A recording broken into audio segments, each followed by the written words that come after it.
ചേട്ടന്റെ കത്ത് പറന്നു പറന്നു വരുന്നുണ്ട് പിറന്നാളിന്റെ കഥകൾ. പ്രിയ DC കൂട്ടുകാരെ, അന്ന് രാത്രിയിലാണ് ആശുപത്രിയിലേക്ക് പോയത്. പ്രകാശിൽ നിന്ന് തങ്കമണി വരെ പലരും ചേർന്ന് കട്ടിലിൽ നിന്ന് അമ്മയെ ചുമന്നു കൊണ്ടുപോയി. തങ്കമണിയിൽ നിന്നും കാൽവാരി മൗണ്ടിലേക്കാണ് ജീപ്പിലാണ് കൊണ്ടുപോകുന്നത്. അപ്പോൾ ഇവിടെ പെരുമഴ. വഴി ഇന്നത്തെ പോലൊന്നുമല്ല, വെറും ചെമ്മൻ പാത. മഴ പെയ്യുമ്പോൾ ചെളി കുഴഞ്ഞ മൺപാതയിലൂടെ ജീപ്പ് കയറ്റം കയറാൻ കൂടെ വന്നവർ ജീപ്പിൽ നിന്നിറങ്ങി തള്ളും. അങ്ങനെ 2-3 കിലോമീറ്ററുകൾ പെരുമഴയത്ത് വണ്ടി തള്ളിയാണ് കാൽവാരി മൗണ്ടിലേക്ക് എത്തിച്ചത്.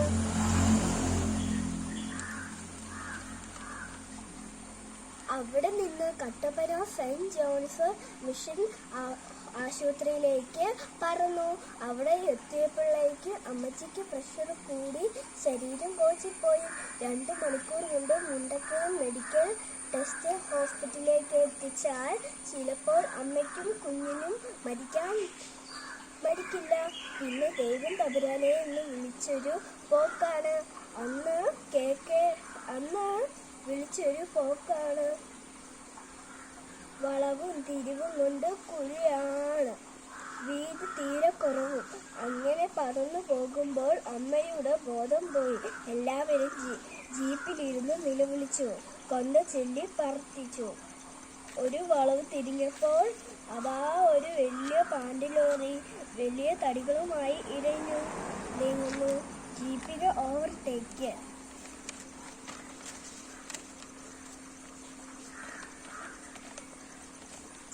ചെയ്യാനുമാകുന്നില്ല. അവസാനം ഓപ്പറേഷൻ കൂടാതെ പ്രസവം. അന്നേരമാണ് അറിഞ്ഞത് ഇരട്ട കുട്ടികളാണെന്ന്.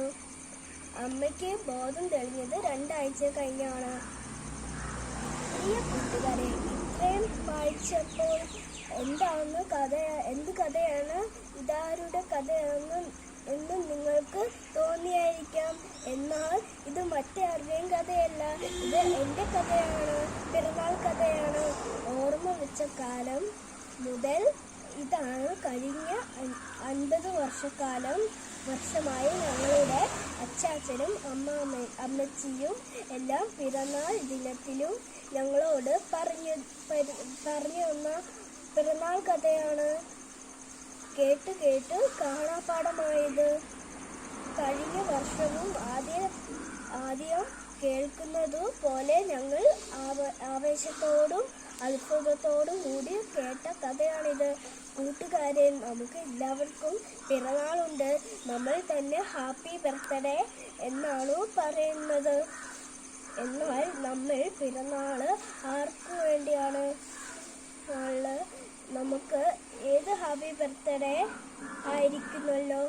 എന്നിട്ടും നമ്മൾ ചീവീട് കരയുന്നത് പോലെ നീണ്ട വായിൽ നില വിളിക്കുകയായിരുന്നല്ലോ. പിറക്കുമ്പോൾ കുട്ടികൾ കരയണം. കരഞ്ഞില്ലെങ്കിൽ ആരോഗ്യ പ്രശ്നം ഉണ്ടാക്കാൻ സാധ്യതയുണ്ട്. നമ്മൾ പിറന്നാൾ ദിനം നമ്മുടെ അച്ഛനും അമ്മയ്ക്കും ഹാപ്പി ബർത്ത്ഡേ ആയിരിക്കണം. ഇത് വായിക്കുന്ന നിങ്ങൾ ഒന്നറിയണം. നിങ്ങൾ ഇന്ന് ഹാപ്പി ബർത്ത്ഡേ എന്ന് വിളിക്കുന്ന നിങ്ങൾക്ക് ഓർമ്മയല്ലാത്ത ആ ദിവസത്തിന് കഥയുണ്ട്. ചിലപ്പോൾ ഞങ്ങളുടെ പപ്പയും മമ്മിയും നിങ്ങളോട് പറഞ്ഞിട്ടുണ്ടാകും. ചിലപ്പോൾ നിങ്ങൾ കേട്ടിട്ടും ഇല്ലായിരിക്കും. നിങ്ങളുടെ ജീവൻ സുരക്ഷിതമായിരിക്കുക, നിങ്ങളുടെ ജീവിതം സന്തോഷമായിരിക്കുക. നിങ്ങൾക്കറിയാതെ മാതാപിതാക്കൾക്കും മറ്റുള്ളവർക്കും ഏറ്റെടുത്ത കണക്കില്ലാത്ത കഷ്ടപ്പാടുകളുടെ ഓർമ്മയാണിത്. നമ്മളിൽ പലരും ഹാപ്പി ബർത്ത്ഡേ എന്ന് വിളിക്കുന്ന വളരുമ്പോൾ നമ്മൾ പിറവി നൽകിയിരിക്കുന്നവരെ മറന്ന കാലം. എന്നാൽ അവർ മറക്കില്ല. നമ്മുടെ സബോധത്തിനും മുമ്പ് കാട്ടിക്കൂട്ടിയ അസഹനീയമായ സകല വൃക്കകളും അവർ ഒരിക്കലും മറക്കില്ല. ഇന്ന് അച്ചാച്ചൻ മരിച്ചവന്